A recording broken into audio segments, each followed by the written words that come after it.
Oke. Eh, pada mahasiswa yang sedang mengikuti kuliah matematik 2 ya, kita bahas sekarang adalah pada minggu ke 12 ya, 12 ya. Itu kita akan bahas mata kuliah tentang turunan secara implisit ya. Jadi kenapa ada turunan secara implisit? Turunan secara implisit ini ada karena apa? Karena memang apa namanya, tidak semua persamaan itu bisa dalam bentuk double tetap dan double tidak tetap di sebelah kiri, double tetap apa namanya, double tidak tetap di sebelah kanan gitu ya. Itu tidak semua, tapi ada yang tidak bisa diurai sehingga persamaannya menjadi ya tercampur gitu ya. Untuk diturunkan secara implisit artinya artinya adalah implisit artinya persamaan itu diturunkan terhadap X maupun terhadap Y ya.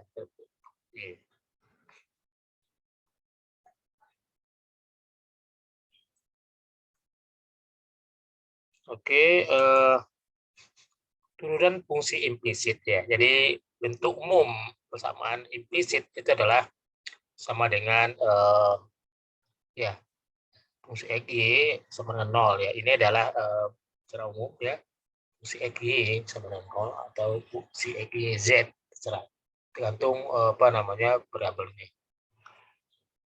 Contoh seperti X kuadrat tambah Y kuadrat itu adalah fungsi ya X dan Y ya, semua ada di kiri ya. Kemudian X pangkat 3, 5, X Y tambah X pangkat 4 tambah 3 itu juga semua di kiri, yaitu juga fungsi implisit ya. Kemudian 2X pangkat 4 min 3Y tambah 5 min 2Y kuadrat juga dengan fungsi implisit ya. Fungsi implisit ini ya bisa diturunkan ya, diturunkan turunan pertama maupun turunan kedua ya.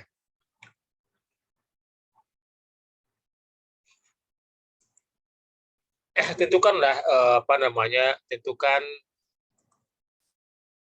ya, tentukan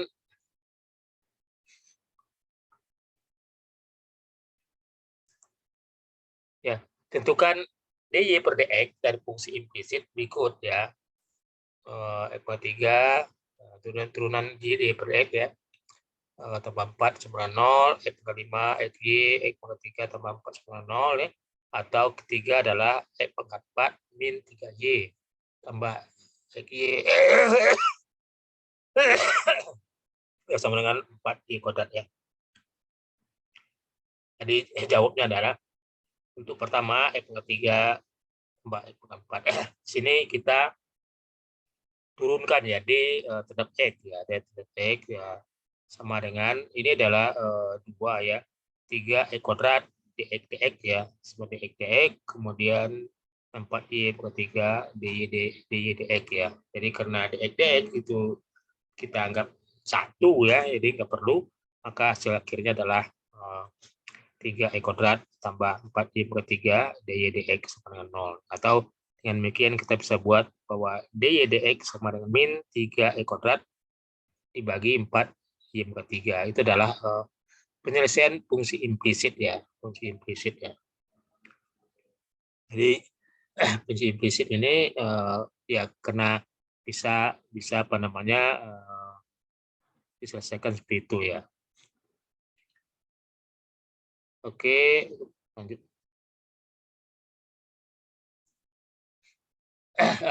Contoh lain ya seperti X pangkat 5 tambah Y ditambah Y pangkat 3 ditambah ya apa namanya 4 ya sama dengan 0, tentukanlah fungsi implisitnya.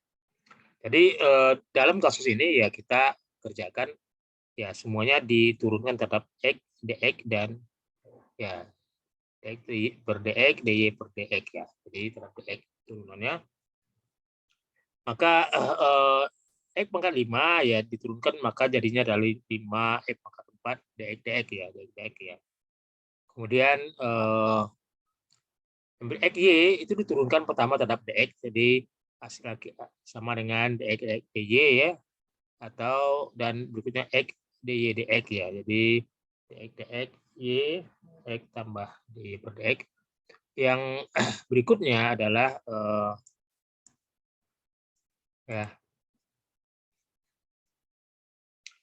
3 Y pangkat 3 itu adalah 3 Y kuadrat dy dx, kemudian 4 diturunkan 0 ya, 0 diturunkan 0. Maka kita pisahkan antara X dan dy, maka hasilnya adalah 5X pangkat 4 ya, kemudian ditambah Y, kemudian X dy per dx, kemudian 3Y kuadrat dy per dx ya. Dengan demikian ini kita pisahkan ya, kita urai, maka kita dapat nanti urainya adalah X tambah 3Y kuadrat dikurung ya, Y per dx, maka kita bisa menyelesaikannya adalah min 5 pangkat 4 tambah Y.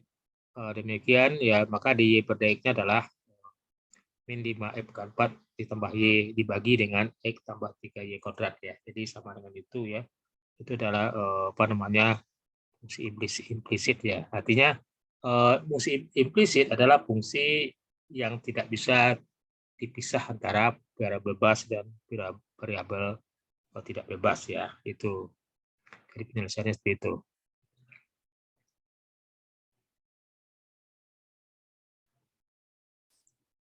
Ya, ini contoh lain ya. Contoh lain adalah X pangkat 4 min 3Y tambah 5XY sama dengan 4Y kuadrat. Ya. Jadi kita turunkan terhadap X, jadinya apa?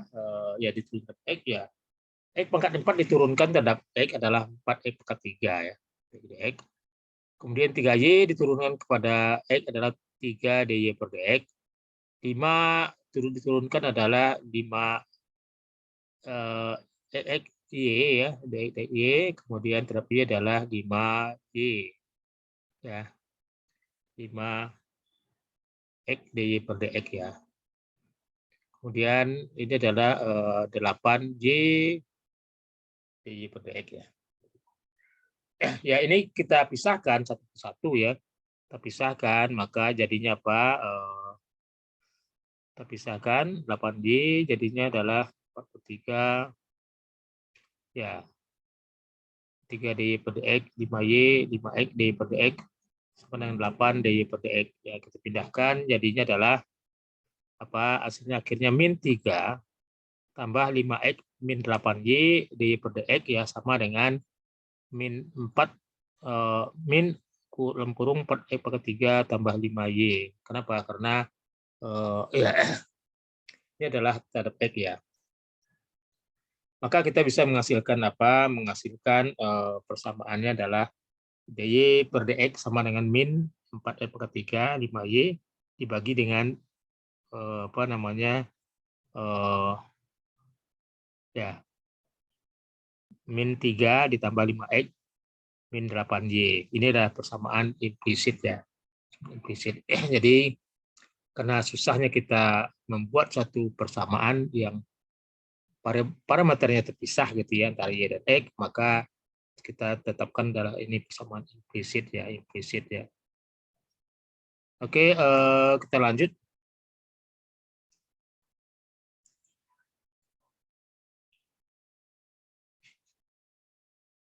Turunan dari fungsi siklometri ya. Jadi arkusin ya, arkusin.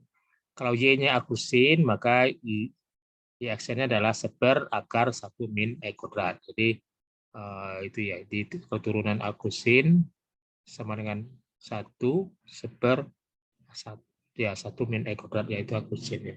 Kemudian Y arkus kosin. Kalau kos bedanya negatif ya. Sama seper 1 min E kuadrat tapi negatif ya. Arkus tangen ya sama dengan 1 seper 1 tambah E kuadrat. Jadi arkus tangen ini sama dengan inverse tangen. Kemudian arkus kotangen sama dengan 1 per 1 tambah E kuadrat ya. Jadi min. kotangen ya. Jadi kotangen ya. Sinus kosinus tangen kotangen ya.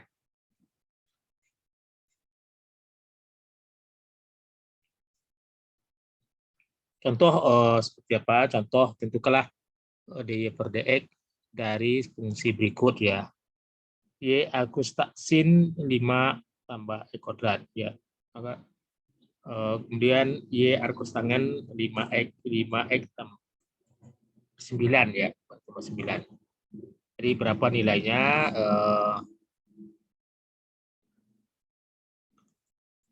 Ya, kita lihat fungsi siklometri ini arkus ya, arkus tangen, maka Y sama dengan arkus sin 5 X kuadrat. Misalkan U sama dengan 5 X kuadrat, maka DU per DX sama dengan 2X ya. Maka kita punya arkus sin U. Ya, artinya DY per DU sama dengan 1/1 kurang 5 ya. Jadi diganti U-nya di 1/5 tambah E kuadrat ya, E kuadrat. Jadi itu caranya seperti itu ya. Jadi kita misalkan U. Kemudian DU per DX ya, kemudian DU per DX dengan DY per DU ya sama aja dengan apa? DU per DX-nya adalah 2X, kemudian DY per DU-nya adalah 1/1 ya, akar, maka nilainya adalah sama dengan apa? DY per DX sama dengan ya 2X akar ya, akar ya 2X akar 4 pekar 4 min 10 kuadrat min 24. Jadi hasilnya seperti itu, yaitu namanya fungsi siklometri. Kita misalkan U dulu ya, U. Jadi U-nya itu, maka kemudian kita buat dengan DU per DX, kemudian DY per DX ya. Itu nilainya adalah seperti itu. Ini arkusin ya, arkusin. Jadi arkusin ya sama juga dengan arkus cos ya. Oke. Jadi ini yang penting adalah kita misalkan U ya, U 5 tambah X, kemudian DU per DX adalah 2X ya. Kita masukkan nilainya, maka DY per DU sama dengan ini. Ya, U-nya nilai ini, maka kita buat sekarang adalah DU per DX kali DY per DU ya. Oke. Kemudian contoh lain adalah apa? Contoh lain sama dengan arkus tangen ya. Arkus tangen 5X per 9. Arkus tangen 5X per 9. Artinya apa? Nah, di sini kita misalkan U adalah apanya? DU per DX sama dengan 5 per 9. DU per DX sama 5 per 9. Kemudian Y sama dengan arkus tangen U, maka D per DU sama dengan 1 per ya tambah U kuadrat ya, U kuadrat. Karena U kuadrat ya, karena U-nya adalah 5X per 9, maka hasilnya adalah 5X per 9 kuadrat ya. Kemudian itu adalah DY per DU, maka DY per DX sama dengan DU per DX dikalikan DY per DU. Jadi sama dengan 5 per 9 dikalikan dengan ya ini ya, 1 tambah 5X per 9 ya, kuadrat ya, kuadrat. Ya, karena DU per DX 5 per 9. Jadi hasil akhirnya adalah 5 per 9 tambah 1, 5X per 9 kuadrat.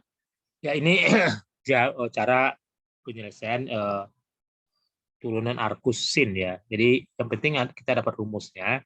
Saya ulang lagi, rumusnya adalah apa? Rumusnya adalah ya. Nah, ini rumusnya ya. Jadi kalau Y sama dengan arkus sin, tadi 1 akar 1 min E kuadrat, itu arkus sin ya. Arkus cos sama dengan ya 1 per 1 min E kuadrat. Bedanya min, cos ya, yang positif untuk sin ya. Kalau Y arkus tangen X, maka 1 tambah E kuadrat ya, 1 tambah E kuadrat.